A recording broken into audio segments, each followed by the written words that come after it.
Colleagues, we've already formed a quorum and it's also time for us to start. So let's start. Understand that today we have many meetings at the same time. In the neighboring room, they're discussing tertiary education and there are a number of deputations. And then there's another meeting on minimum wage. So I understand that members will be going in and out of the conference room. So we'll try our best. Today we've invited a number of university scholars to assist us in the discussion of impacts of air noise and light pollution on public health and the associated medical costs. Now, this is a very precious opportunity, so even though we have to attend other meetings, it's still worthwhile to come to this meeting. On behalf of this committee, to the academics making the time to attend this panel meeting. First of all, I would like to introduce our simultaneous interpretation system. You could put on the earpiece and turn to the channel 2 for English and turn to channel 1 for the Chinese. So Professor Hatterley could help yourself and try on the earpiece to see whether you could have the simultaneous interpretation working well. And 好，歡迎官員。Welcome, officials.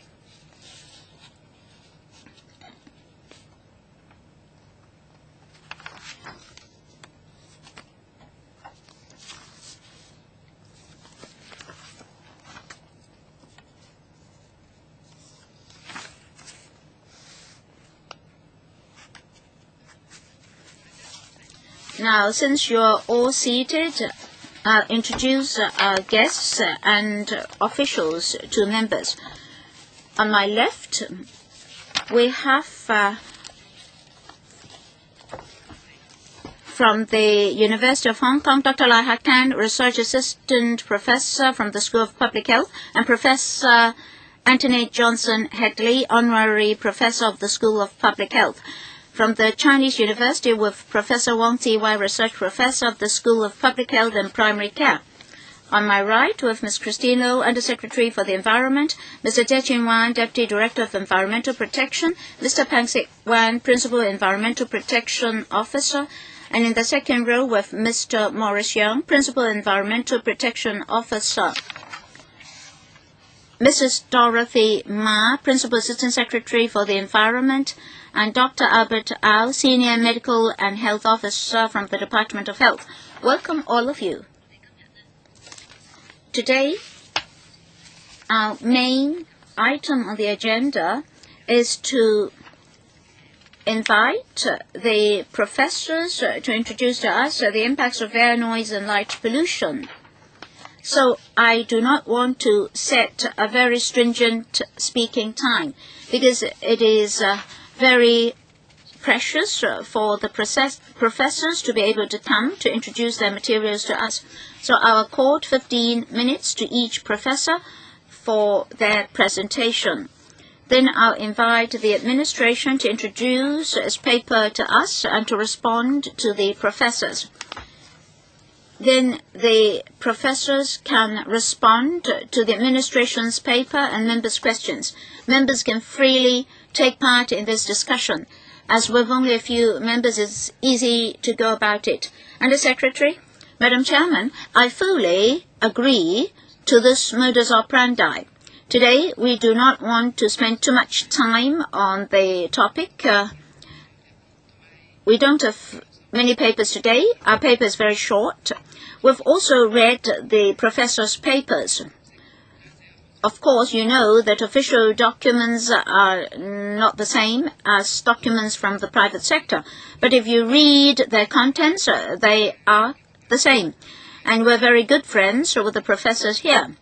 Rather, we're interested in discussing the future. So I hope that today we can grasp what we should do in future. So please let the professors do their presentations. Then we can have a discussion. I understand that the LegCo will convene a number of meetings on this topic. Now, environment, if put together with health, will be something creative for the government, the electrical, and the public. Now, after completing these tasks, we should have some objectives. So, we would like to discuss with members, after so many meetings, where should we be heading? So your discussion will be helpful to the administration and the experts in our preparation for the future and in preparing for our future exchanges with you. When the Secretary, I'd like to ask the Secretariat whether the administration's papers has been distributed to the professors. If not, you have to do a presentation. Otherwise, the professors won't know the administration's response. Well, it's not a question of response. The paper basically sets out what we're doing. Now, we have the pollution experts here. And on noise, there's an expert who has compiled a latest report for the administration. Well, on light, maybe I've not had any exchanges yet, so maybe we'll respond briefly in a moment. So, Dr. Lai first. Oh, sorry. Oh, the first one should be Professor Wang Tze-wai from the Chinese University. Sorry. Madam Chairman, good morning, members. Perhaps I should use both English and Chinese to do my presentation. My understanding is that my task this time is to allow members of this subcommittee to know something about air pollution and environmental noise and their impacts on health.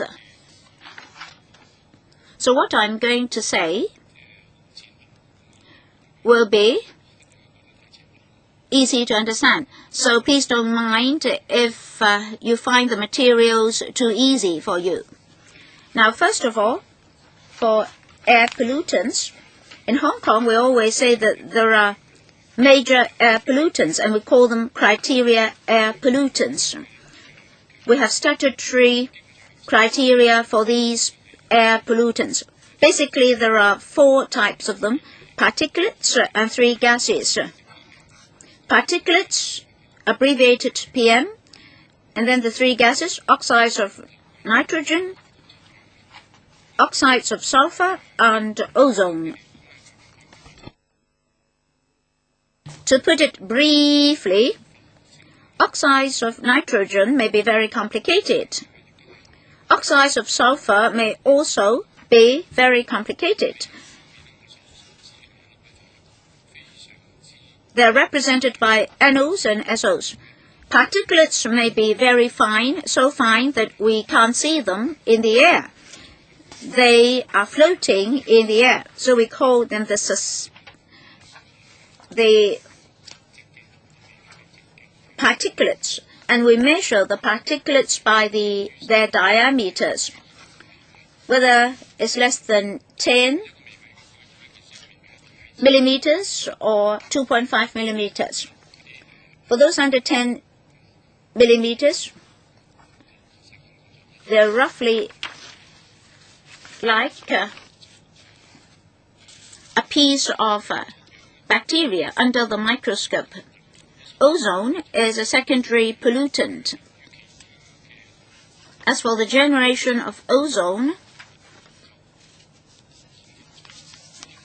they're actually evolved from other primary pollutants under photogenic reactions. PM, NOs, and SOs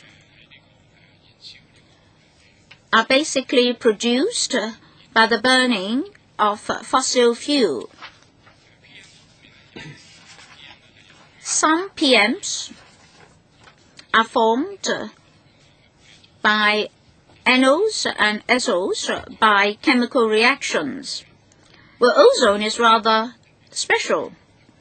There must be special conditions for its formation. There must be sunlight and other organic chemicals. As for these 4 pollutants, they're basically from the burning of secondary fossil products or burning of coal. We call them fossil fuel. There are two most important sources of these pollutants in Hong Kong: vehicles, including diesel vehicles and so forth, and then power generation. And gradually, more and more importantly, we have the emission from vessels, that is, ships. And very often we say that Hong Kong is also affected by neighboring places. Well, that's a fact. But even though that's a fact, we cannot exclude local pollution. That is the significance of local pollution. For example, roadside pollution. Now, I'd like to turn to the health impact of air pollution. Now, we all know that all pollutants are toxic. How are they affecting our health? Basically, all pollutants will affect our respiratory system and circulatory system. That is, breathing system and cardiovascular system. If we are to differentiate very clearly which pollutant has what impact, it's rather difficult. Why? Because in the environment of an urban area, in a polluted area, a number of pollutants exist concurrently. So if we are to identify the impact of individual pollutants, it's rather difficult. Nevertheless, from laboratory researches on toxic materials, etc., we basically know certain health impacts, so I'll introduce them now. We have short-term effects. These pollutants will increase mortality rates and the risk of mortality, especially circulatory or cardiovascular mortality will increase. In other words, within a short-term change, the change in pollutant concentration can lead to observation that when there is a higher concentration of pollution, there is a increased mortality in the general public, especially in cardiovascular illness.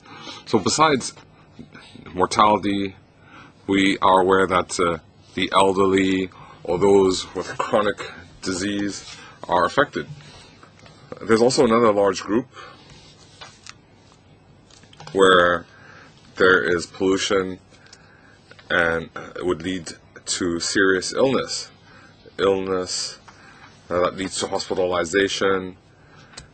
So besides these, even when we have minor respiratory illness such as the flu or cold, asthma, these are minor illnesses that do not require hospitalization, but with the increased pollution, the risk of these diseases increase as well.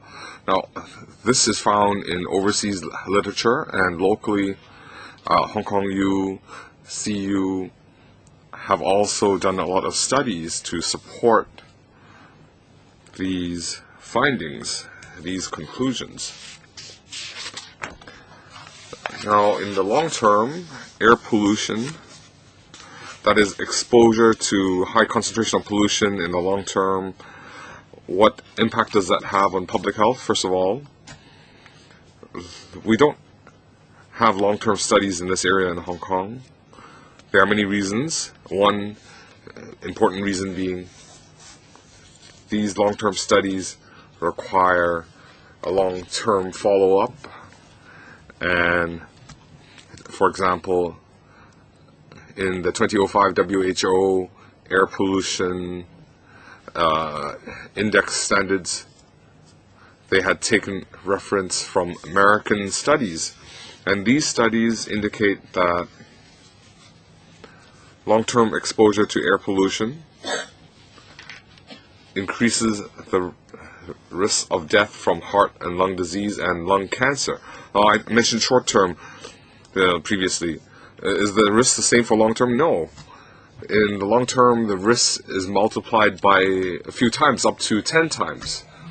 So long-term exposure to air pollution, compared to the short-term risk, it's almost 10 times as large, the risk.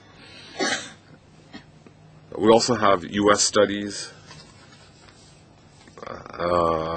They are long-term, longitudinal, follow-up, large-scale studies. They also find that children's lung development and growth is impacted negatively. So put simply, in serious air-polluted countries such as California, the children's lung development is worse than areas where the air quality is better. So this indicates that it not just affects the elderly, the people with chronic disease, but the young, as they grow, they are also affected. So how does the cardiovascular system affect health? Well, the lung capacity is very important. If a kid doesn't have good lung capacity, you can imagine when they grow up, their health would be adversely affected. So besides the 4 pollutants I mentioned, there are other pollutants in our atmosphere. We call them TAPs, toxic air pollutants. So what are these TAPs? Their source is very similar to our major pollutants. It comes from vehicle emissions. It comes from industrial emissions. The concentration is low of the TAPs concentration is low, but it's very toxic. For example, formaldehyde, benzene,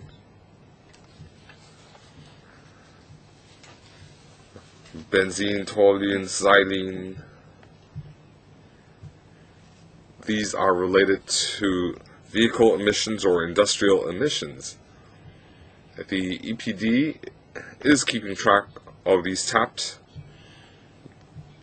And even though we don't have a standard on emission controls, but we understand the majority of these TAPs are carcinogenic. And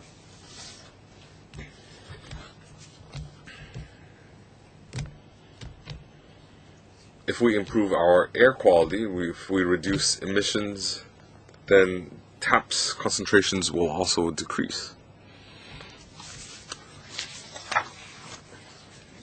And moving on to the issue of money, there are 2 areas we can look at. We can talk about direct costs, and these would include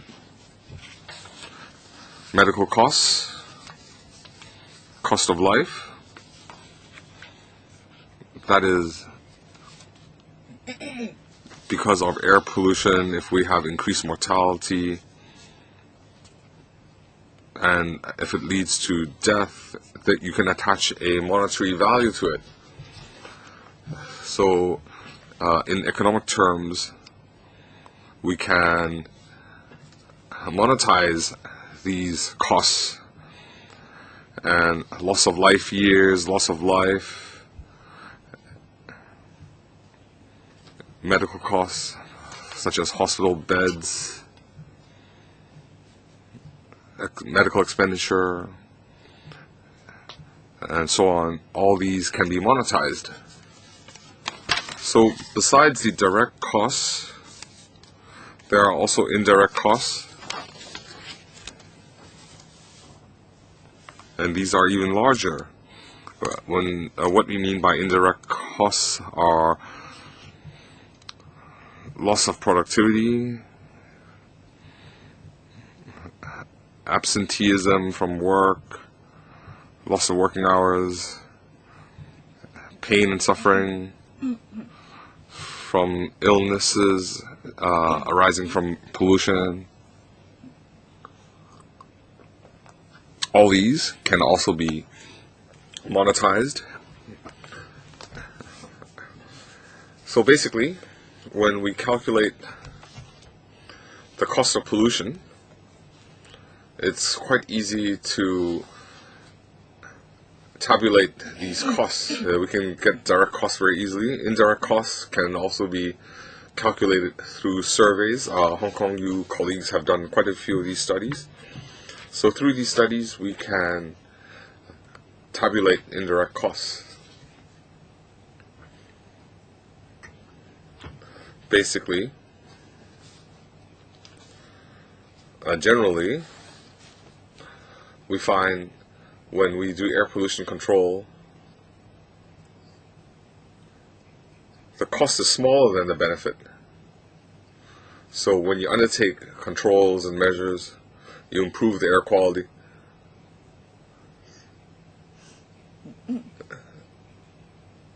The cost is lower and the benefit is larger. So put simply, we benefit. So the cost is lower than the generated benefits. Moving on to pollution and health. We are aware that noise affects hearing. In this regard, industrial safety, health safety has done a lot of studies. We are aware that high ambient noise affects hearing. For example, in the industrial arena, but it's very rare to have levels larger than 85 decibels. So I won't focus on auditory damage. There are three impacts other than auditory damage. European studies indicate that there are impacts on blood pressure, heart disease. We are finding more evidence that links these effects.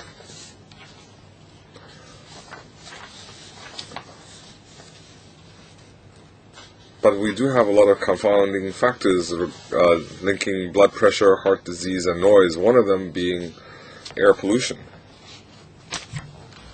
So you can say the evidence isn't that strong, but blood pressure and noise pollution seems to have some stronger correlation. The second impact is annoyance, and it's a psychological reaction to noise. It doesn't sound very concrete, but the idea of annoyance in Europe, North America, where they study environmental impact on health, it's very well established.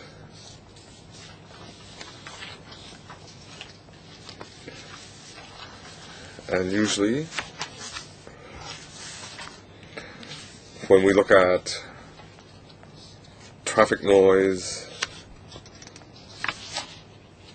aircraft noise, railway noise, and its impact on the community, how many people are annoyed. These are important reference landmarks. The third health impact arising from noise is the impact on sleep disturbance. Now this is very well established in European studies. 好多嘅研究者咧都發覺咧係不論佢係一個 So whether we're talking about noise level or intermittent noise, these have impact on sleep. It affects the quality of sleep, whether a person wakes up early,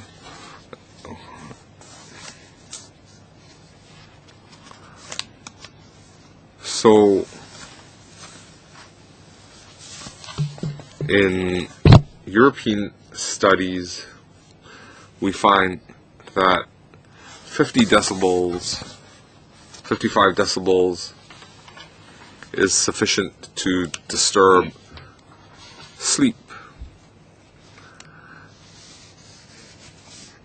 In Hong Kong, we have higher noise levels. In the past, in 2002, we had conducted a small-scale study. Some 25% of a community members have sleep problems, and the nighttime noise level is some 70 decibels. It's a very high level. So these three areas, the cardiovascular, blood pressure, annoyance, impact on sleep, according to European experts, they have produced exposure response curves to describe the relationship between noise level and health impact. So we can determine what the impacts at certain noise levels. So these might not be applicable in Hong Kong because we have different social, cultural settings, but it does serve as a reference. 亦都專家亦發現 Experts also discover that for these curves, as society advances, the degree of tolerance also varies. That is, the level of tolerance is declining. That is, environmental noise won't create a habit. For example, in the past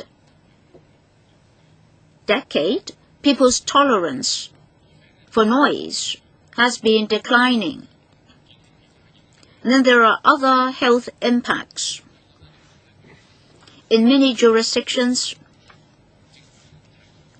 they don't have much or strong evidence. For example, they conducted research on the learning environment, degree of cognition, learning abilities of children, etc. But the evidence is not so well established.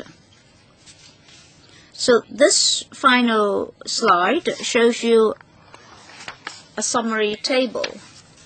On the left, you see the health impacts, the various health effects.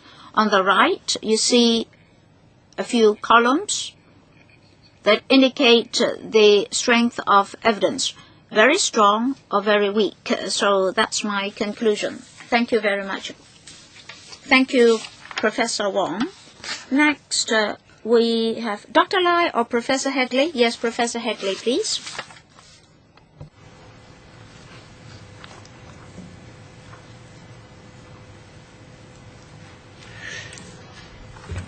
Thank you, Madam Chairman.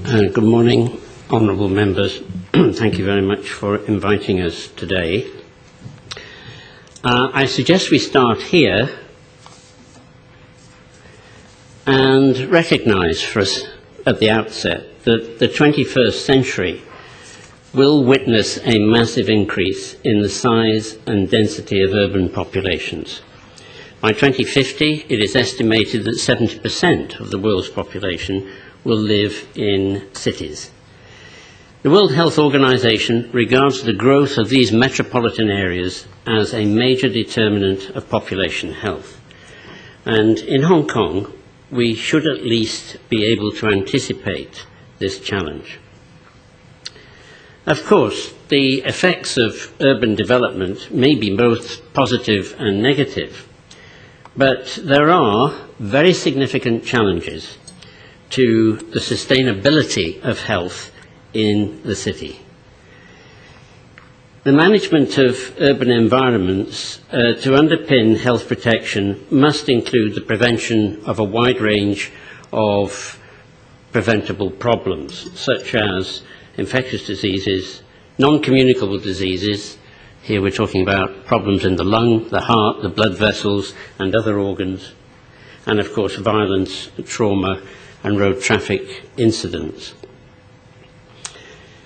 In this discussion today, we are mainly concerned with environmental causes of acute and chronic non-communicable disease.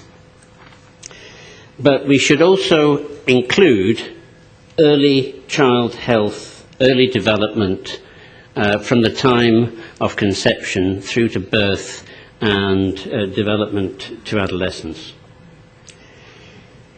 There are many potentially relevant public health issues to be addressed here, including infrastructure, land use, building regulations, transportation systems, particularly the use of fuels and energy consumption. I would say especially the development of mixed residential and industrial areas, and as we will see, especially vulnerable groups, such as those who experience social deprivation and in all areas of environmental safety. Well, today we're addressing the potential hazards of noise, excessive nocturnal lighting. We need to put emphasis on nocturnal, and fossil fuel emissions in the air and the important interactions between them. As we say here, these three groups of factors are undoubtedly causes of biological stress. They must be seen as potential obstacles to achieving what you, Madam Chair, described earlier in the week as the achievement of a calming, breathable, walkable city environment. They are certainly obstacles to sustainable health for children, and overall they can degrade our quality of life. Well, let's have a look at the issue of light pollution. As has been said, relatively little has been done as a formal approach to researching this in Hong Kong, although some work is ongoing. The Earth is increasingly bright at night, especially in the built environment, and it is seen, of course, to be useful because light extends the day for work and leisure. You can see from this satellite image that Hong Kong is one of the brightest stars in Asia, if not in our galaxy. What we need to address here is whether these very high levels of nocturnal light are necessary and when they can be avoided, whether they can be avoided, for several reasons. One important reason is that exposure to nocturnal light disrupts our body clocks. Humankind evolved with body clocks which are adjusted to light days and dark nights. And lighting in the built environment is now regarded as a public health issue by the United States Environmental Protection Agency, by the American Medical Association, and several other substantive authorities. If we disturb or reset the clocks, as some of us will know with some degree of severity through jet lag, it can affect the function of the brain, but also the heart and the endocrine glands, that is, the glands which control hormones in the body. And in a long series of studies around the globe, there are associations, some of them strong, with sleep deprivation, mood alteration, that is, for example, depression, heart disease, and in the case of occupational groups, like those working on night shifts, an association with breast cancer, replicated on at least 3 continents. one message I would just emphasize here is that for normal growth and development, the evidence shows that infants and children benefit from a normal light-dark daily cycle. Let me be clear. We are not suggesting that all Hong Kong residents are susceptible to bad outcomes because of the light environment at night here. But we should be fully aware that this area of human biology is under review because such exposures are seen to have possible long-term consequences which are avoidable. Disruption of body clocks, that is the circadian clock, affects the normal physiology of all species. And in humans, it can affect up to 10 to 15% of our genes. So there is considerable potential for this to cause adverse health effects. Apart from these possible direct effects of nocturnal light on our health, I think our main point today, which should be noted, is that excess and inefficient use of lighting is incompatible with energy conservation. And of course it does contribute to our already very high air pollution from fossil fuel combustion. In fact, ambient air pollution amplifies light pollution. Hong Kong pollution makes the night brighter. Particles which are suspended in the air, such as water vapor and pollutants, photochemical gases, increase the sky luminance in cities because the light is reflected downwards. City lights are amplified by air pollution, as you can see in this graph, which shows a contrast in another country between rural and urban environments, and the difference between them is the difference between conurbations. So for a given degree of luminance, you get a brighter sky in the city than you do in the rural area. And as I said, there is work going on here by the Department of Physics in the University of Hong Kong, which is examining the distribution of amplified light across the Hong Kong sky associated with pollution. I think the message that we want to draw from the information which Professor Wong has given us about noise pollution, about light pollution, and about our air quality is that both of these factors have commonalities in terms of the way in which they impact directly on our health, but even more so on the way in which they are associated with the generation of fossil fuel emissions, along with or in addition to power generation, marine traffic, road traffic, aviation, and cross-border transport of emissions. Overall, they are, and we believe should be seen, as significant parallel contributors to the problem of air quality management.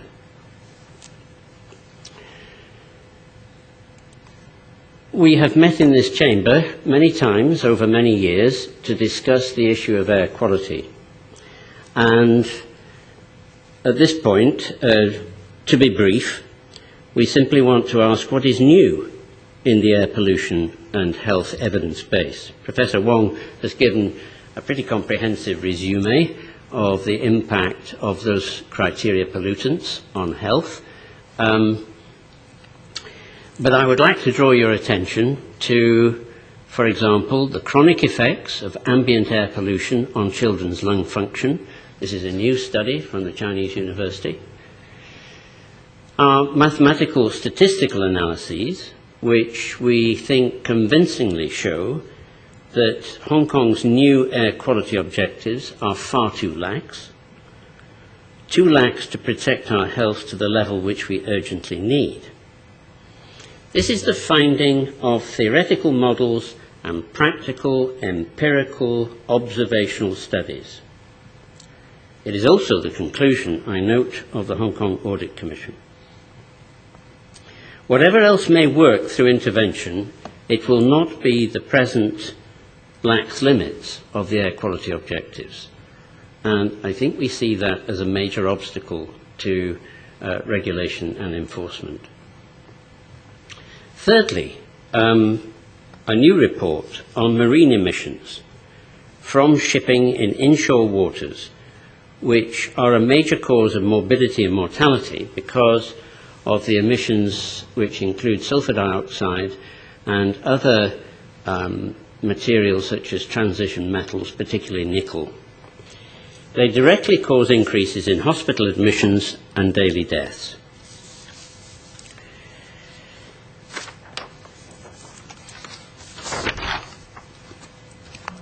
That is clear evidence from analyses which is based on data from the Pearl River Delta, together with information on risks drawn from studies in Hong Kong, Taiwan, and other mainland China regions. Finally, the fourth bullet point, recalling one of our previous recent reports, please do not neglect the all too visible evidence that the loss of our horizon through a reduction in visibility can be shown to be directly associated with daily deaths. You can reliably estimate the number of daily deaths which will occur because of pollution by simply looking out of our windows. Now, these are all urgent signals for a new kind of radical, evidence-based action to protect environmental health in Hong Kong. Our real-time website integrates the data feed from Environmental Protection Department monitors with our risk estimates, which are derived from studies in the Chinese university and our own departments, for the relationship between daily pollution and doctor visits, hospital admissions and deaths. And it provides a monetized value of the lost productivity and healthcare costs referred to by Professor Wong, together with the value of the lives lost on a daily basis and the attributable cost of the whole community. Dr. Hakan Lai will now walk us through the index live to show how it assesses the daily impact of pollution on the whole community. But in passing, you may note that the figures that we derive for 2012 include over 3,000 deaths, 150,000 hospital bed days, over 7 million doctor visits for respiratory disease, and a total economic loss, including the direct and indirect costs, and importantly, the intangible costs, the pain, suffering, and loss of life, reflected by willingness to pay to avoid that, totaling just under 40 billion. Dr. Lai. 主席，我繼續。好，請補充。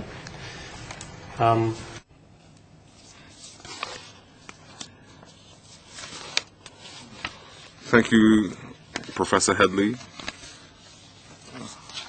I'll be taking you through the Headley Index. In the government paper, paragraph 6, it says that 咁呢個係我哋較早前係20。Well, in 2012, that was an early study that we did, and that was just from mortality figures from traffic only. But in our latest index, we have a more comprehensive set of figures, and we now have a figure of some 3,000. That's the latest update.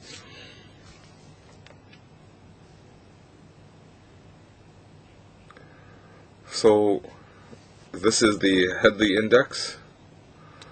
I'm not sure how many of you have visited this website. If you haven't, you can. It's headleyindex.sph.hongkongu.hk. The site has been running for a year now. The previous version started in 2008. At the time, we had worked with Hong Kong. You had worked with civic think tank and came up with an index. So this is a figure from 10 a.m. today, the pollutants. So we're in Central. If you look at PM 2.5, the concentration is very high, it's 65. So how do we interpret the 65 figure? The WHO guideline is 10, so we've surpassed it very significantly. Why is it in black here? It's because it has exceeded the WHO standards of 25, so we are indicating it with black. So we don't have anything in pink or blue. Roadside is 59. So you can see rooftop and roadside doesn't have much difference. So the rooftop seems to be even higher than roadside. So looking over at Tap Mon, they have 51 micrograms per cubic meter. So these could be an atmospheric blanket covering Hong Kong. Here we go. PM10, Professor Wong had given us an introduction. These are larger particulates, and each monitoring station, they are off the scale in each monitoring station. Here we have nitrous dioxide. We have the WHO standards as reference. The official guideline or threshold set by the government, but as a public health research, we usually refer to WHO standards because they have thousands of studies to back them up. So this is NO2. We can see in Central roadside monitoring, it's off the scale again. So these short-term guidelines, the WHO has set at 200. The latest figure has studied 7 cities. It complies with all statistical requirements, and it indicates that if we want to have a annual target of 40, then it cannot exceed 140. If it exceeds 140, we cannot have the annual level of 40. So we're taking 40 as a threshold, and I'll explain that a little bit later. SO2 at 10 o'clock in Dongchong, it was 29. Ozone at roadside, it's very low. Why? There's a titration effect. Some NO2 chemical reacting with ozone, so ozone concentrations will be lower. Doesn't mean that there's no problem with ozone. It's just that there are other pollutants that react with the ozone. So when we don't have these pollutants, we might have very high ozone levels. The EPD is very aware of the situation. So, using the WHO guidelines, this is how we set the thresholds. Why is it very dangerous? Because, according to local studies and evidence from, for example, from CU, from hospital visits, doctor visits, Professor Wong had taken part in those studies as well. Hong Kong U, we also have our own mortality figures, hospital bed day figures, and we can come up with these figures. And when we compare that to WHO, we have to label it as very dangerous. So even if concentration levels, if you were to reduce it by a half, Professor Headley told me yesterday, even if you reduce it by half, we're still at a very dangerous level. So, of course, on some days we have very poor pollution levels. So sometimes PM 2.5 is not as bad as what we have today. If everything is within WHO guidelines, then we'll have so-called safe days. But I need to emphasize, when we say safe, if you refer to the WHO definition, it's not 100% safe. It's just from a population probability perspective, there's a lower incidence rate, but for vulnerable groups or those with chronic diseases, even if the air quality complies with WHO guidelines, they might still be affected. So we have very strong evidence around the world, for example in Finland, New Zealand, and even some US studies. There's a study in 2012 that looks at NO2. The WHO guideline of annual figure of 40, this is, well, they're not using 40, they're using an annual average of 27 to 29. So even at such levels, they still see children's lung function being negatively affected. So the WHO is just a relatively safe, it's not absolutely safe. So this, under this Headley Index, we have other pictograms, we have the mortality, hospital bed days, hospital doctor visits. This is figures from the past 4 weeks. Now moving on to pollutants. This is yesterday's figure, the 5 criteria pollutants: PM 2.5, NO2, SO2, O3. There's also other such as carbon monoxide, lead. We can see there's a pattern. This pattern is very common. The cars start at 6 o'clock and they go all the way up till nighttime, and then it comes down. But the particulate is very stable. That's why we have these hazy days. And it just so happens that we see a vessel belching black smoke, so we can see the impact of marine traffic on air quality. Under the Headley Index, if you have time, you can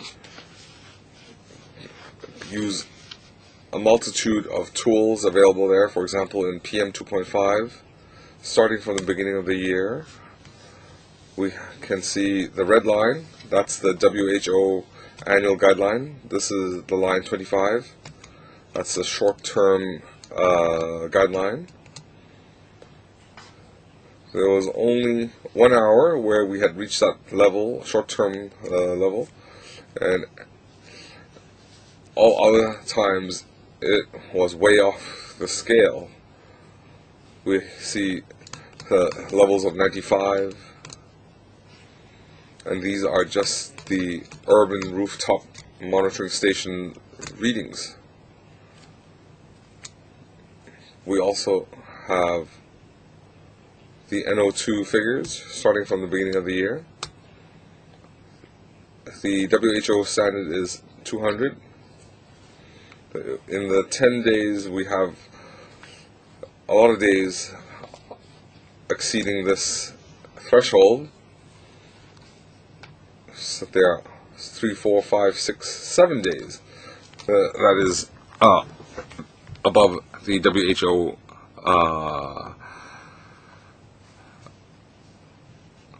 guideline, and we cannot statistically achieve the annual average of 40. We looked at London, Paris, Toronto, LA, Sydney, Bangkok. So we looked at 7 cities, and all the figures indicate that to achieve an annual average of 40, you cannot have 1 hour exceeding 140. So that's a mathematical relationship. That's Hong Kong in the past 10 days. So let's take a look at these figures.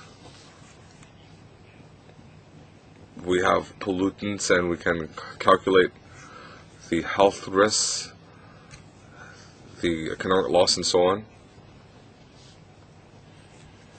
The professors just now also mentioned we have direct, indirect costs.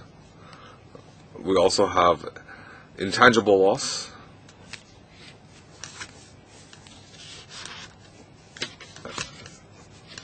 We also have a concept of willingness to pay, and you can see the figures are escalating. The pollution is continuing to hurt us, and from midnight up to now, our conservative estimate, I emphasize conservative, our short-term economic risks locally is already adding up to some 44 million. For example, the US EPA said that we should calculate long-term health risks. These have not been calculated in Hong Kong yet. Well, this morning we saw over 40 million. So overall speaking, for the whole year, you have all the figures for visible and invisible impacts. Perhaps I should hand back the floor to Professor Headley for a conclusion. Professor Headley? Thank you, Madam Chairman. We just want to finish by... Can I pull up my next slide? We just want to finish by emphasising one particular aspect of what we would refer to as social justice in environmental protection. You saw from the index that there is considerable variation. Although the levels are high by any criteria, there is considerable variation across different districts. And this kind of variation is associated with variation in health impacts. This brings us to the inverse care law.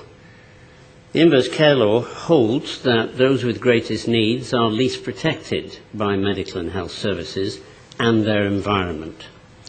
And there is empirical evidence of that particular problem in Hong Kong.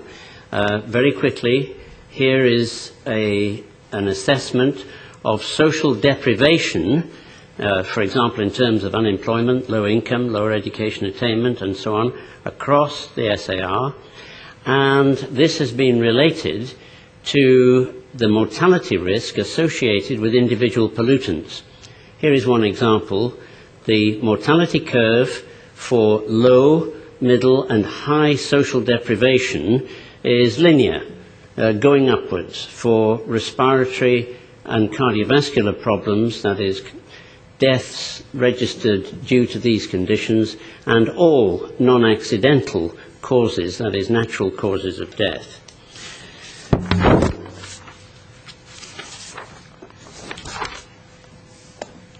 So this gradient in mortality is likely to be reflected across the whole spectrum of healthcare needs in our population, and we think it should be recognised as an urgent priority for environmental protection. Hong Kong, we can say fairly confidently, has developed so far an extensive, high-quality evidence base on the effects of air pollution on population health.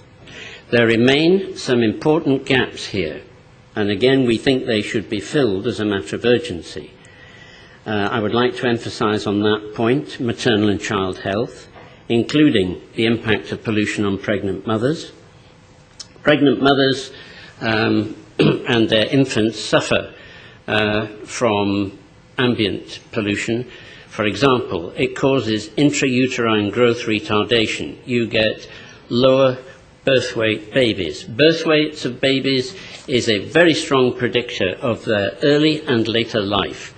You don't have to look very far for global evidence that is accumulating on that particular topic.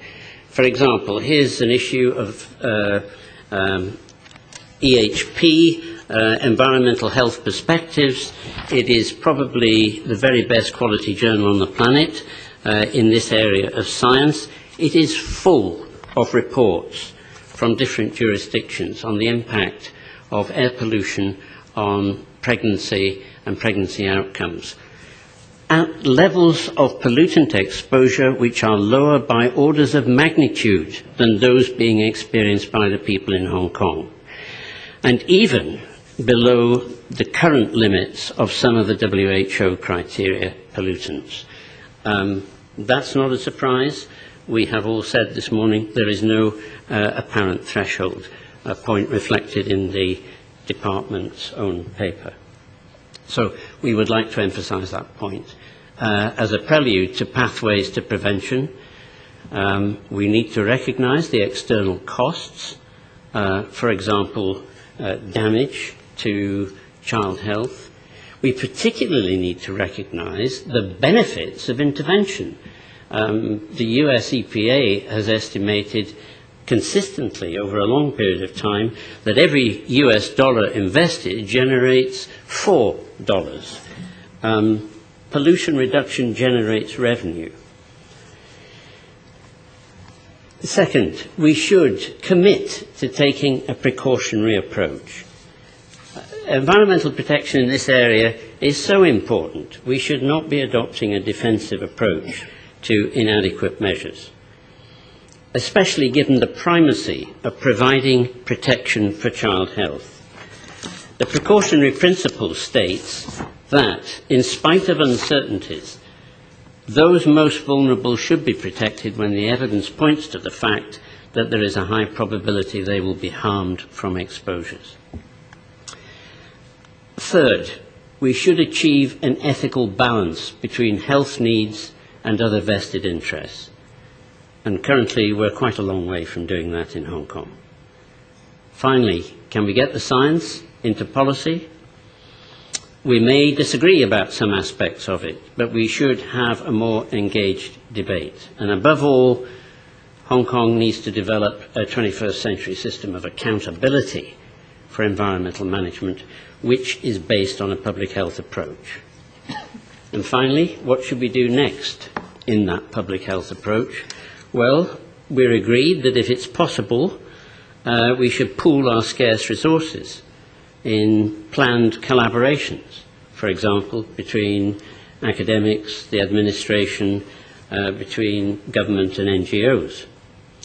But in that, we do need to achieve a better understanding of what we should be doing to protect population health.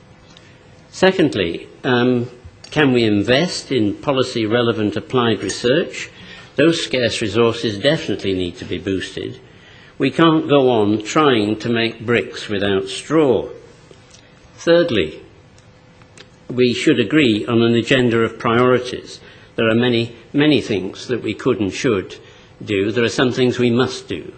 And on that three-point scale, one would hope that we could achieve agreement on those things we should do first to support environmental policy decision-making. Of course, we should go on revising our calculations of risks. They are the drivers of accountability.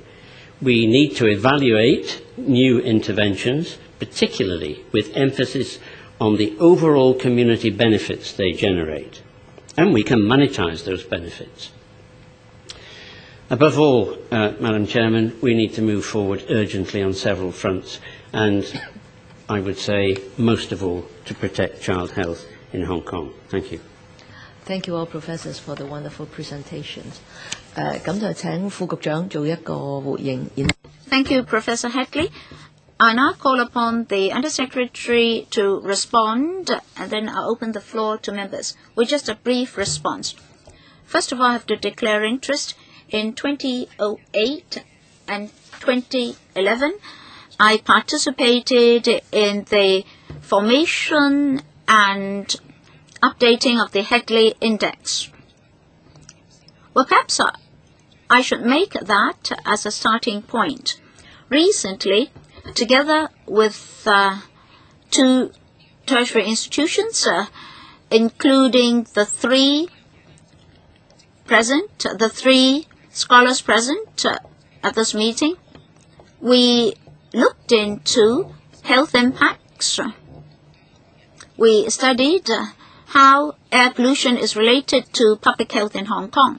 We admit that in the past there was insufficient research into the subject, both within the government and in the non-government sector. Well, social concepts have changed. Perhaps in the past we did not attach sufficient importance to the subject. Now we do attach importance to the subject, so society must do something. Now we have a starting point. So how are we going to go about it? We have the Environment Bureau and the Environmental Protection Department. We also have the Department of Health. So, what should our directions be? Within the government, we have to consolidate our efforts as well. Secondly, we have to cooperate with the two major tertiary institutions, because we have public health experts in those two institutions. In the past, I conducted research together with them.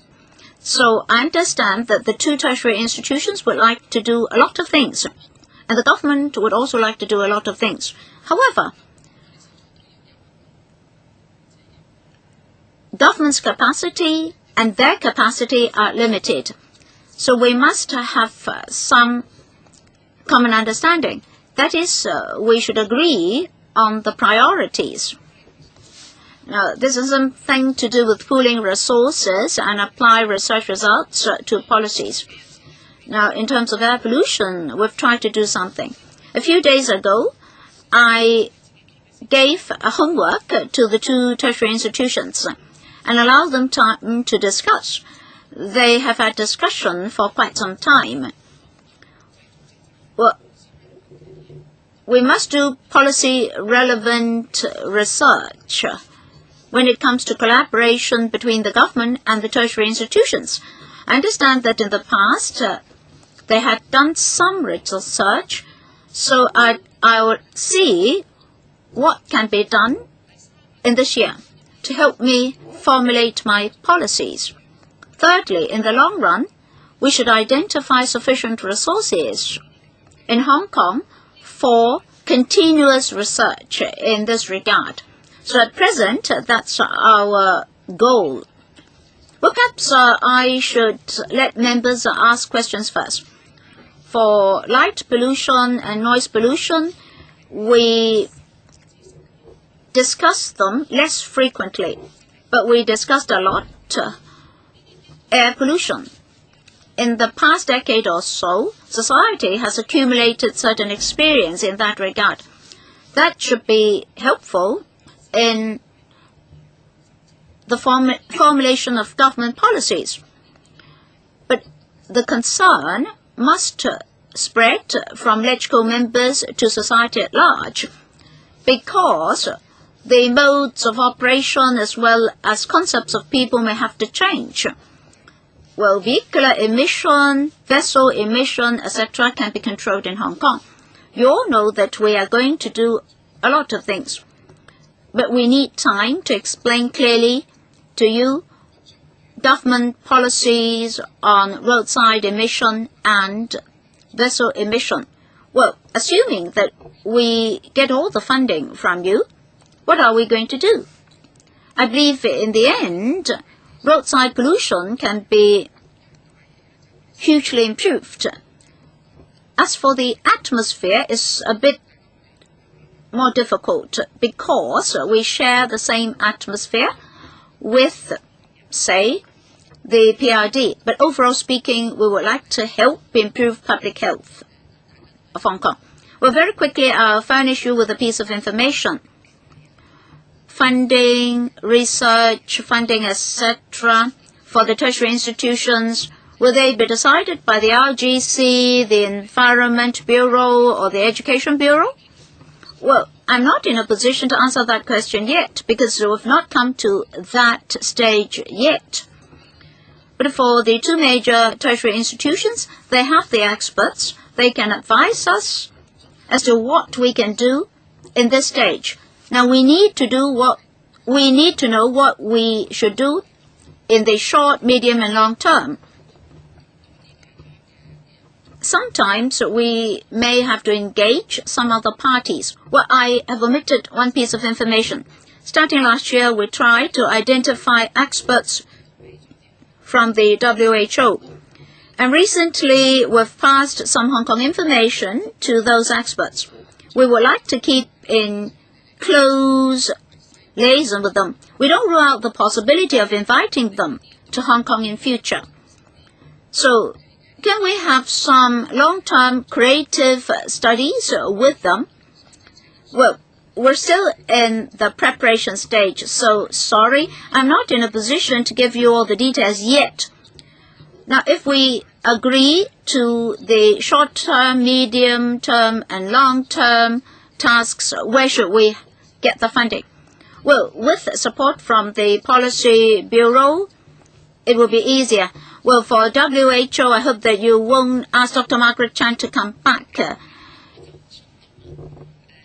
Just for expediency.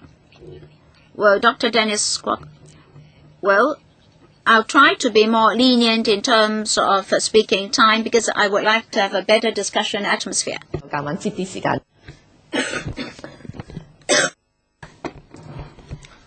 I won't criticize the government.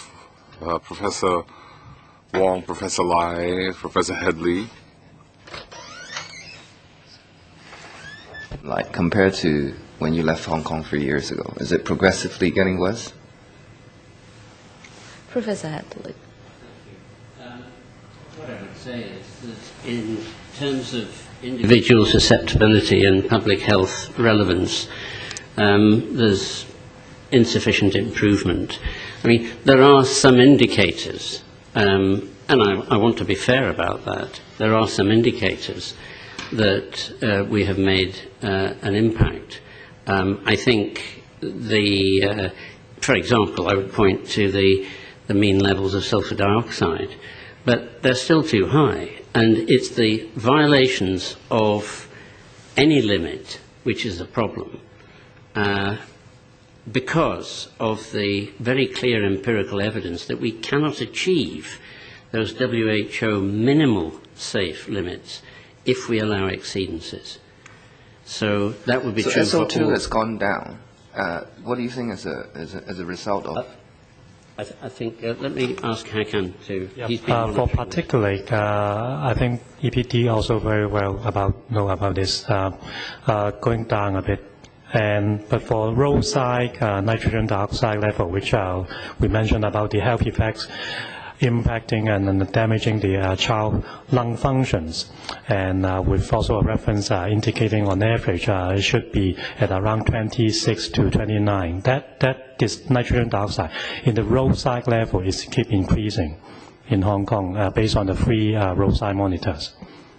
Thank you. So, in other words, Professor Headley, what do you think is the most urgent policy measure which the Hong Kong government should do right now to address this? Well, I just scribbled down here, if we implemented all the current evidence which we have generated between us over the last 22 years, if we implemented action based on that, we would achieve an immediate massive reduction in population exposure, and it would be reflected in healthcare needs and demand.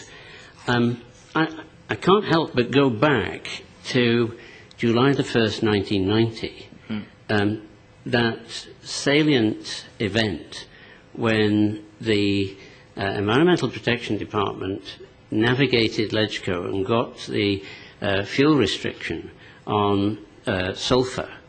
And overnight, over a period of 24 hours, the levels of sulfur dioxide, and we know by association levels of those transition metals like nickel, fell precipitously. At the end of the first week, I think I'm right in saying, in the sort of Kwaichung Qingyi district, they'd fallen by about 80%, and across the whole territory by 45%. And the signal in health effects was very clear. It led to a reduction of 600 deaths year on year from cardiopulmonary disease in people aged 46 and over. Why can't we recreate that event? Ms. Lowe has already referred to the fact that there is enormous scope to intervene in traffic. I'm a medical practitioner. I'm not an environmental and transportation planner, but I would say that nothing could be more important. These nitrogen dioxide and overall NOx levels are absolutely lethal, and they're mostly generated by roadside exposures from traffic. And that is a very consistent finding in our studies across China with our colleagues in Shanghai, in Wuhan, and also to some extent in Bangkok. It is a signature of pollution in Greater China, and it's responsible for an enormous amount of dis-ease, and it should be tackled. I mean, I'm tempted to say that the largesse which was given away last year to Hong Kong citizens, was it $6,000 a head, could have transformed the transportation industry, which is primarily responsible for causing this pollution. 副局長或者回應下Professor 講嗰個頭先。What policy is. So I just want to make sure that we are at one, that we have, I think we are in agreement with our experts. Number one is where Hong Kong can control the sources, we must do everything possible. So therefore, roadside pollution, controlling roadside emissions is key. So we have a whole range of end-of-pipe solutions, which is what is controlled by the Environment Bureau, to deal with diesel commercial vehicles, to deal with taxis and PLBs, to deal with franchise buses. And I think you are already familiar with what we are going to do. The second thing that we're going to do is to control shipping emissions, where NOx and sulfur are very key. We are working on, as you know, a fuel switch, so that when ships berth in Hong Kong, they have to change to a cleaner fuel. So the other area where we are working on a fuel switch is, again, to explore in the next year our fuel mix change. So now, I think the issue that many of your other colleagues have asked questions about is the cost. And people generally look at the direct cost. So, for example, if you're going to change buses, is it going to cost more money? If you're going to switch to a cleaner fuel, will our electricity tariffs be increased? So I know that in public, in government, and in LegCo, people are very concerned about that. What is important about this kind of research is that it gives us the benefits, which is often missing. So what are the direct and indirect health costs to the people of Hong Kong? One of the things that I feel hampered by at the moment is the government has not got the most updated research on what those benefits are. And this is why we are in agreement with you and with the experts that we must do this kind of research on a long-term basis. Now, then it leaves the third question, which is more political questions, which we won't go in today, which is who is going to pay that cost? How is that cost going to be covered? Right? So I think the research, even from just looking at the Headley Index, there is no doubt that the kind of money we need to spend to clean up, for example, roadside pollution, we can afford, and it would bring much greater health impact. But the other range of question is, how do you pay for it? Who's going to pay for it? Is it government subsidies? Is it shared with the community of Hong Kong, and through what means? So those are separate questions. But perhaps I can stop here and verify with our experts whether our policy approach of going after the sources that we can control in Hong Kong, as well as, of course, working with China for the airshed, what we can do in our bigger airshed, is the right policy approach. The Professor, would you want to give a brief answer to Ms. Lowe's question at this moment? Well, just to say accord, I couldn't and wouldn't want to disagree with any of that. I suppose I just have to express anxiety about my impatience and what the timescales will be, because the clock is running, as you have seen, that every pollutant day takes its toll. Hong Kong needs a healthy workforce, as indeed does the whole of China, and this is one potentially huge negative effect on it. So it couldn't have a bigger priority. If I could just add a supplement to that about funding of research. I know some people will say that academics are always complaining that they don't have enough money for research because it's our stock in trade. But I'm prepared to stand up in court and say that the funding of this kind of environmental research has been abysmal within the SAR. Most of the funding that we've had, I think I'm right in saying, has come from overseas. It's come from the United States, it's come from the United Kingdom, it's come from Germany. I think I'm right in saying that we have a pile of 5 very substantive applications to the former RGC Policy Committee. They received almost uniformly high recommendations from the international peer reviewers. They were not funded, but no reason was given. That cycle only takes place every year. You submit, you've got to wait 12 months before you know whether you're going to get the money at all. And the same, of course, applies to what used to be called the Health and Health Services Research Committee, of which I was once the chairman of the Grant Giving Committee. These funding bodies are not fit for purpose if you want more expeditious, timely support for policy-relevant research. So I do hope that a different funding mechanism can be engineered. And, of course, it should be subject to the same rigorous quality controls. We would expect and want that. We learn from that. But the timescales desperately need to be changed, and the priorities need to be changed, because they're clearly not recognized. 咁我哋都要喺教育事務嗰度，即係都要跟進翻下啦嚇。黃碧雲議員。Ms. Wong Bickwin. Thank you, Chairman, and the experts regarding research funding. Ms. Sidho also asked, well, we do support the government in their deployment of research funding.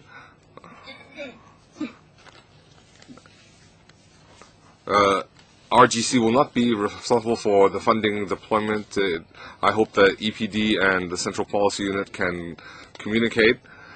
If the Central Policy Unit are adamant on withdrawing the 20 million, and if they can set the parameters for research, and if these research topics can be applied, then the EPD, the Environmental Bureau, perhaps you could help deploy these research funds. Well, my question would be regarding this Headley Index. Well, I think it's amazing. It's very useful. The index seems to focus on air pollution. I would like to ask, these types of research, or the index, could it be applied to pollution, noise pollution, and its impact on public health, including mental health, light pollution? Can we use the same concept and apply it to areas outside air pollution. That is, other forms of pollution and its impact on the human health, human mental state. Can it be extended? Another question is regarding marine vessel pollution. Ms. Loh says that in the future, when vessels berth in Hong Kong, they have to use clean fuel. There's a fuel switch. But I don't see whether there will be legislation. If you just urge, according to our past experience, it doesn't work. We urged there's a minimum wage, this and that, and it didn't work. It just postponed the problem. So the EPD, do you feel that legislation would be more effective? Do other countries use legislation, or they just make an urge? So if other advanced countries, if they insist on a fuel switch, well, can Hong Kong do the same? And what's the obstacle you face? I'll respond to the vessel question. The EPD feels that there should be legislation. The Environment Bureau is moving along that direction. If Hong Kong can do so, then we will be the first in Asia. Other jurisdictions that have these measures, or even more stringent measures, include North America and Europe, the EU. We attach a lot of importance to this because our studies with the Environmental Protection Department and the Hong Kong UST, the health experts also participate in this, and this measure will have a positive impact on Hong Kong people's health. That is what we can control in our waters. So for roadside pollution and vessel emission, whatever we can do, the Environment Bureau will do it. I still have some time left. I'd like to thank the experts and scholars for reminding us that when we study environmental pollution, we should study it from the standpoint of public health. Therefore, our subcommittee should also understand that it may not be sufficiently effective just to involve the Environment Bureau, because we are examining the consequences of pollution, that is public health. So if we're talking about public health issues, we should invite the Food and Health Bureau officials to attend. Well, they are not here today. It's a pity. Perhaps we should invite the Food and Health Bureau and health-related officials to come. So what I'd like to ask is, in the whole process of policy making, is it necessary to involve other bureaus? Ms. Helena Wong, today, in fact, we have a senior medical and health officer from the Department of Health. The Secretariat did invite the Secretary for Food and Health to come, but of course that Bureau Director can send appropriate representatives. So if we have any health questions, we can ask Dr. Albert Au. Anyway, we need inter-bureau and inter-departmental effort. And the Secretary, well, within the government, we've had some new discussions on this topic. As I said in my opening remarks, let us start with environmental affairs. That is, we have to cover health issues under our portfolio. But in our bureau, up to this moment, we do not have the expertise. Although for many, many years, our colleagues in the bureau and department had accumulated much experience. So we would like to invite local and overseas experts to help us. All along, there was a relationship of cooperation between health and environment. But we need knowledge and expertise. So in the government, we'll consult the Department of Health for expert advice. Now, who should lead which policy, and within our bureau, how should the division of work be done? Now, in future, if we emphasize more on public health, then within the government, we have to discuss the modus operandi as to the apportionment of effort among different bureaus and departments. I admit that we should do that in future. But we just started this process recently.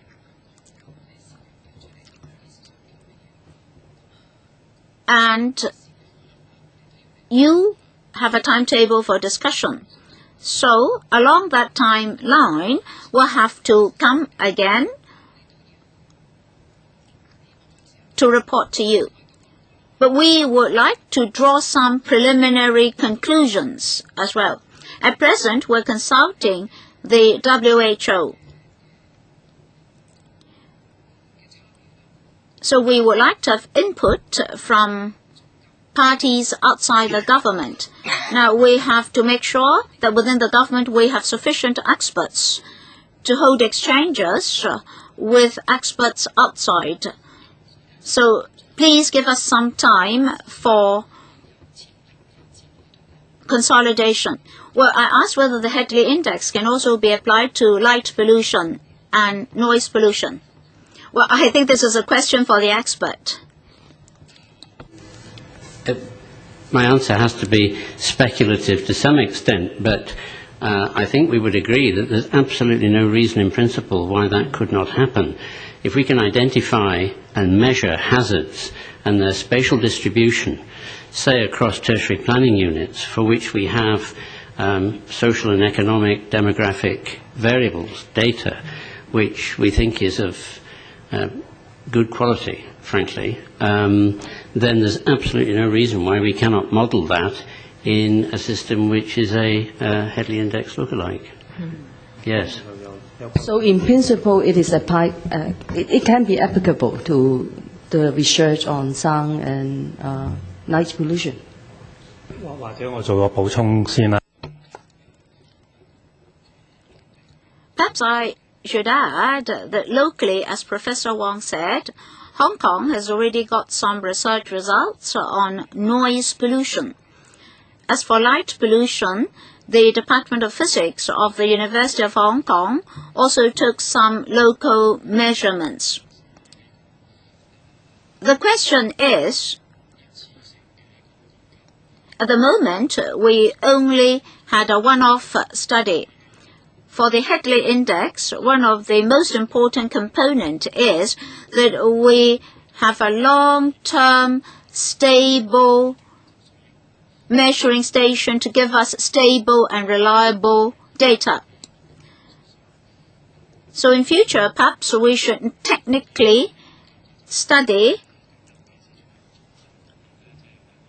certain issues, for example, where monitoring stations should be placed, and we'll have to work this out with the government. Apart from traffic noise, we also have non-traffic noise, including noise made by neighbors, ventilation systems, barking of dogs, etc.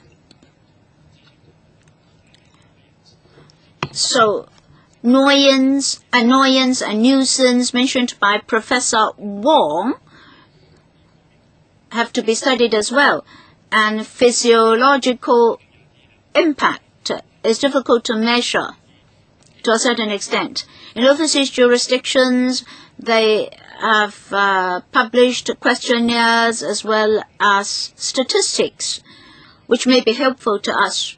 So estimation can be made for traffic noise, for example. But noise from the daily living of people may be a bit difficult. And maybe the U.S. can provide us with some helpful information about light pollution and nocturnal light. And we have also got some data on people working at night. For example, it's becoming more and more marked that there is a correlation between nurses working at night and breast cancer.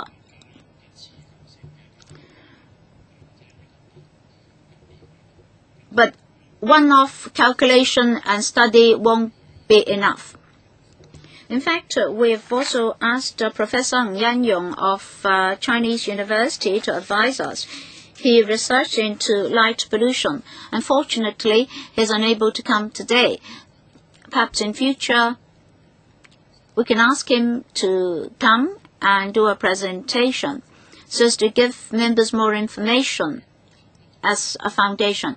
We're sorry, due to time constraint, I can only allow for a few more members to speak.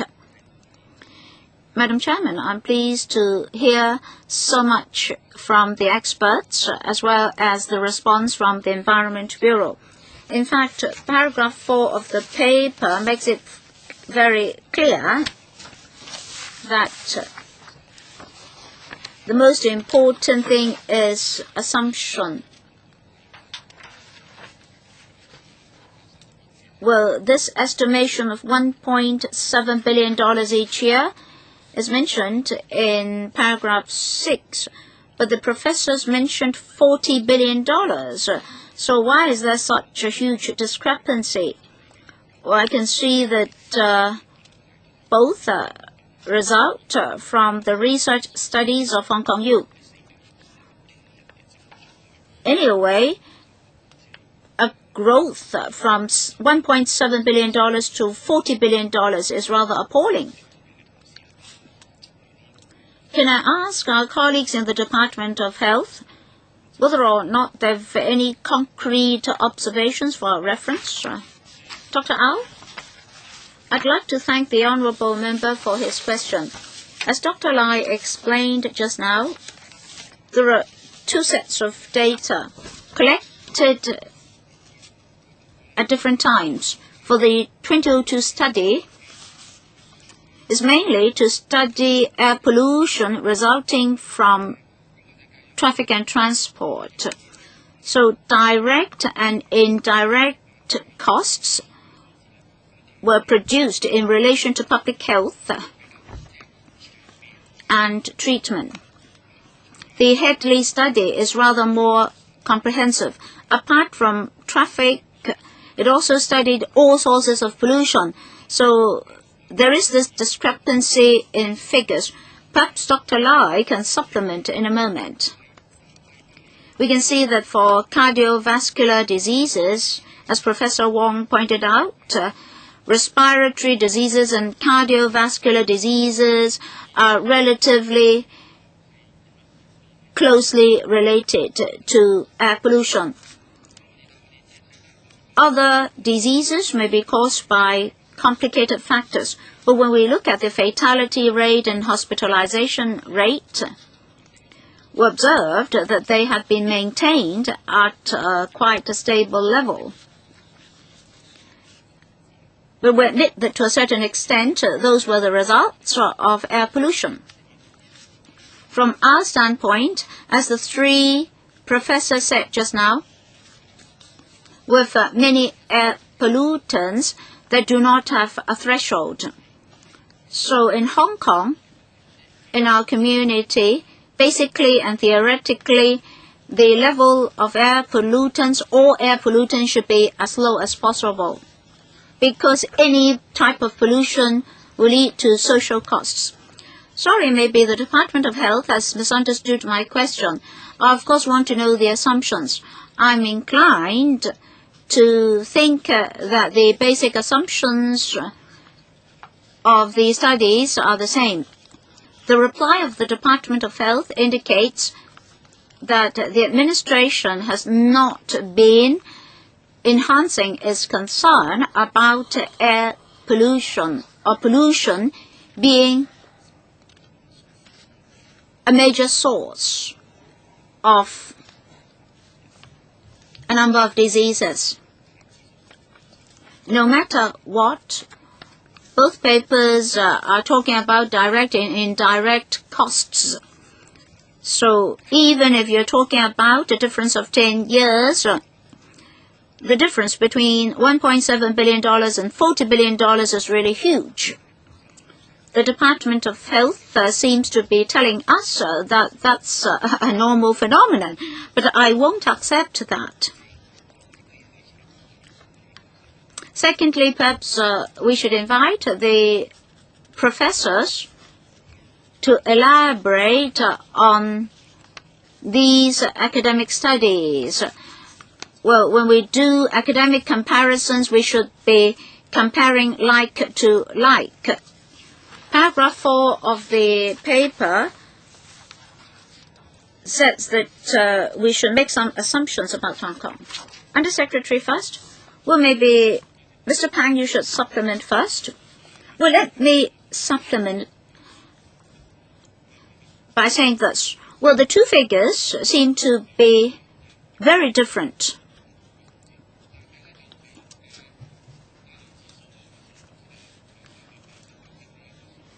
The $30 to $40 billion mentioned under the Headley Index cover two aspects. One is the actual loss, another is invisible loss or intangible loss. And we're talking about actual loss or visible loss, but there are invisible loss or losses. For example, how much does one life cost? That's also an invisible cost. And then there are other details. Why the data were different. I think there are other factors of consideration. I won't detail on them. So life being priceless, if you educate a person to university, there are costs of $1 million a year and so on. Support the interpretation that Dr. Au and Mr. Pang have just given. Several points to note. The study is 10 years old. Secondly, there has been a revision of the risk estimates since then. Thirdly, that the biggest and most salient difference is, as has just been said, that it does not take into account the so-called intangible costs. That is the Hong Kong population declaration of willingness to pay to avoid a day's symptoms attributable to pollution, a hospital admission attributable to pollution, and the loss of another life attributable to pollution. And of course, the value of life is, let's say, substantial. We're talking millions of dollars attributable to that. And our estimates of the value of a Hong Kong life matches that in Europe, estimates in Europe, Australia, and the United States. The United States estimates their lives to be more valuable, but apart from that, we're all more or less in accord. It's round about 10 to 12 million Hong Kong. 希望香港唔好人命如草芥。 Chairman, I agree. The intangible costs, even if you discount it, it should be included in the social costs. Otherwise, we will underestimate these costs. Well, you can see in the future we will do more research, and even the calculation methods will be controversial. We hope that there can be more discourse on assumptions. We can seek a consensus, because when we come to LegCo, when the government needs to make policies and take actions, these calculation methods become important. So I just want to say, do not underestimate the complexity of the issue. We have the experts here to help us, but after the work is done, we need your approval, and that will take some time. There is science and politics at work here, The media has also been asking, we're spending 9 million, is it worthwhile? Thank you, Chairman. We were talking about the different figures just now.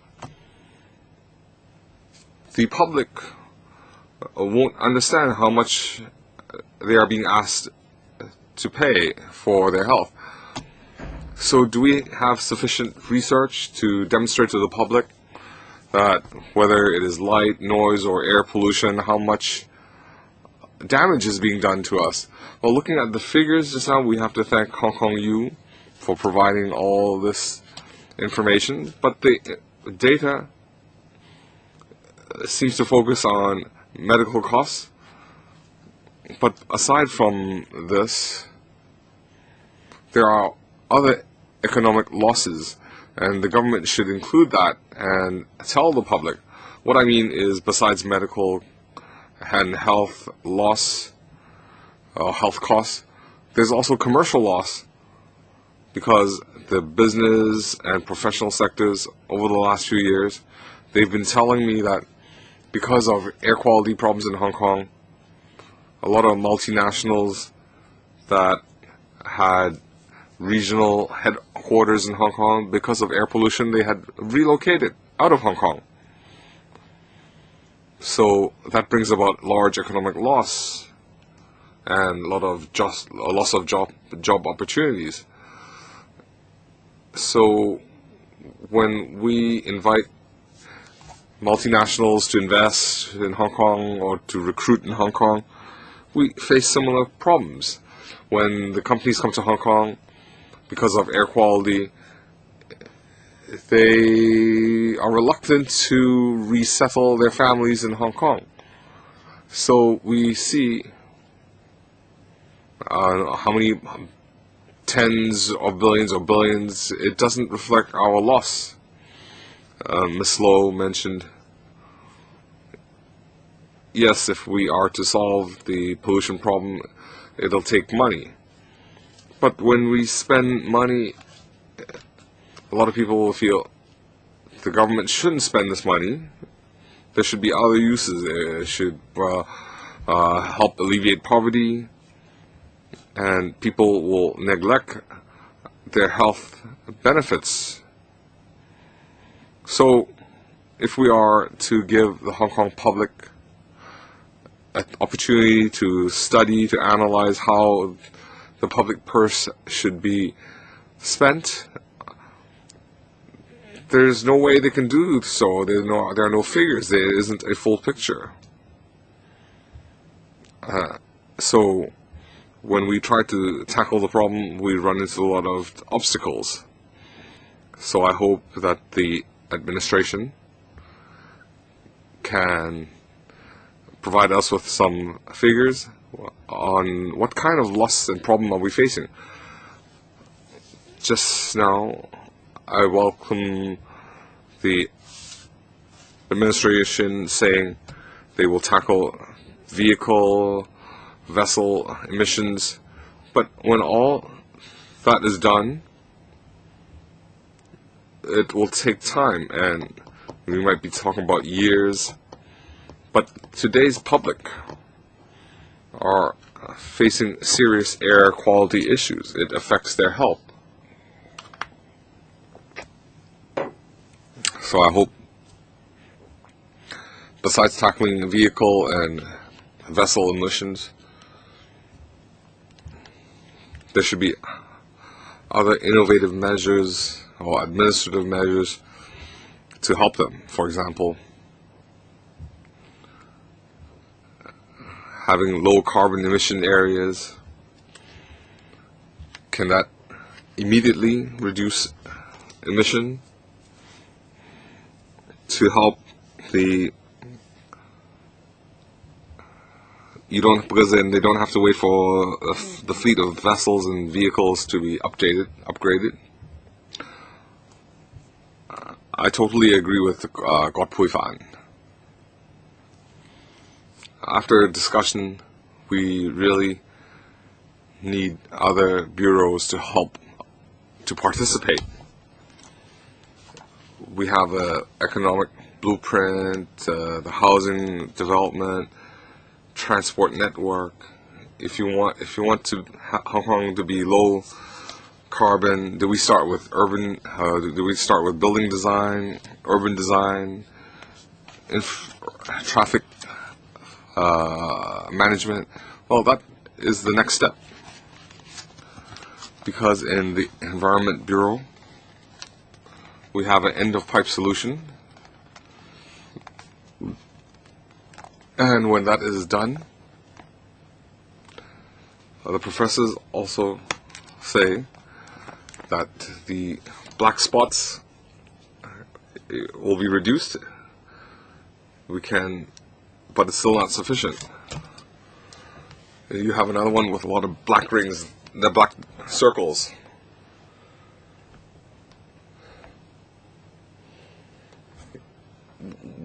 We'll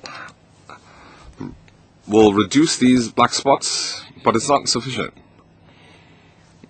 And we still have two measures. We'll have to rely on planning and urban management. Like you said, low carbon areas. Where can it be done? How can it be done? And we also need to cooperate with Guangdong province. The whole atmosphere has to be improved. I agree. So I feel environmental policy cannot be tackled alone by the Environment Bureau. So I support Ms. Low in trying to tackle it at the upstream level, because for a lot of bureau, the environment is not part of their performance goal. They have other goals. So when they set policy, environmental factors and pollution reduction should be part of their ambit. And Chairman, I think this is something that the CE should look into as well. Well, Chairman, I also feel that if public health is so important, we need to be innovative, then the different political parties should spend some time to understand the issues. So when we implement these measures, we need to have a policy approach, we need to answer to the public, and we need the different political parties' support. So besides political parties, the district councils also need to support the work.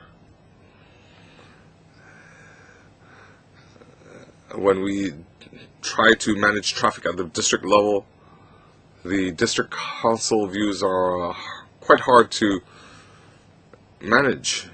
So I hope the political parties could work with us together. Mr. Wong, Professor Wong? Thank you. Well, first of all, I'd like to follow up on Mr. Kwok's question on what should be done first.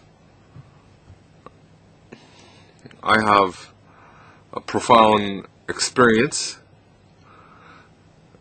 regarding the Environmental Bureau recruiting a consultant on air quality. I was part of the advisory panel, and I remember in 2010, at the end of 2009, where there was consultation, the CE said the target would be 2014. And I said, that's too late. And the consultant report had a lot of short-term, medium measures. I wasn't satisfied with the report. It wasn't aggressive enough. But no matter what,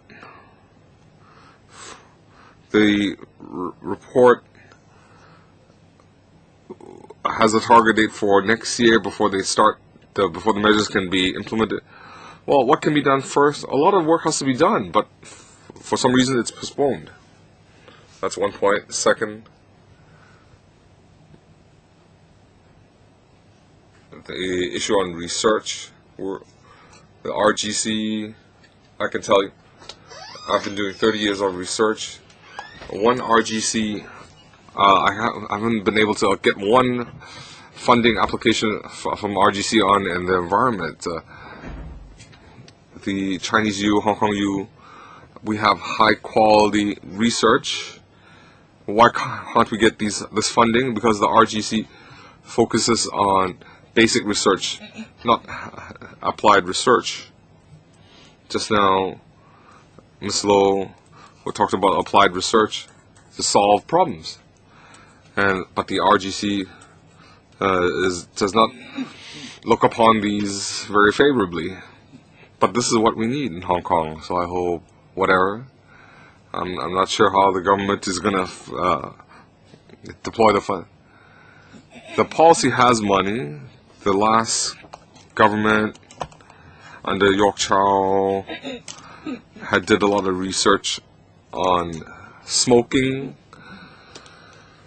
So I asked Ms. Low, do they have their own funds? Because I understand each bureau has some money to implement their policies. I'd also like to follow up on Ms. Wong Pik-wan. The Headley Index could be applied in noise and other areas. In my presentation, there are a lot of European experts who have a concentration curve study on noise pollution. 應用於香港呢，我哋未。 Whether or not that can be directly applied to Hong Kong, I think we need to conduct some local research on various correlations among various factors first, before we can actually apply that concept to other or ambient noise pollution. Mr. Tze-wai, we're very quick. We all understand that it's not easy to tackle air pollution. We understand that the Environment Bureau will try its very best. In recent years, Hong Kong had a lot of development projects. What's that term? Is it carbon compensation? Well, anyway, that means if you create this amount of pollution, you have to do remedy or compensation. I don't know who should do this, a government department or who else.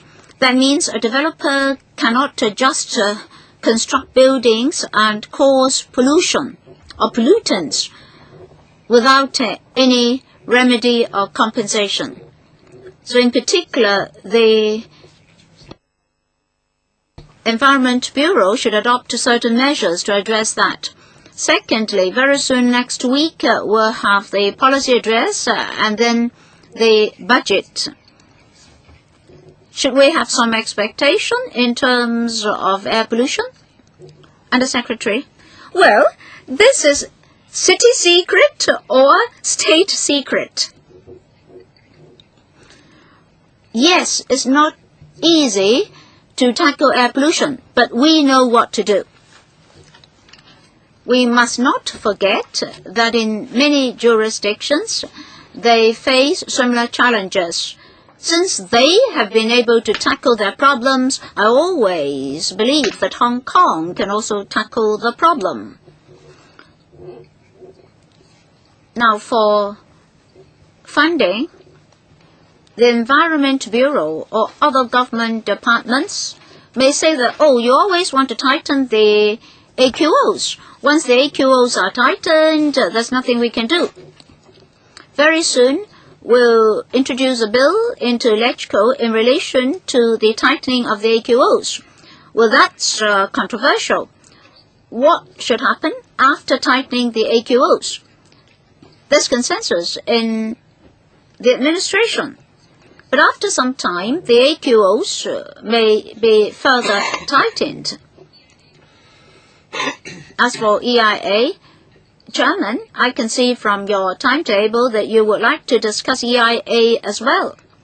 Now, what What's the problem with EIA?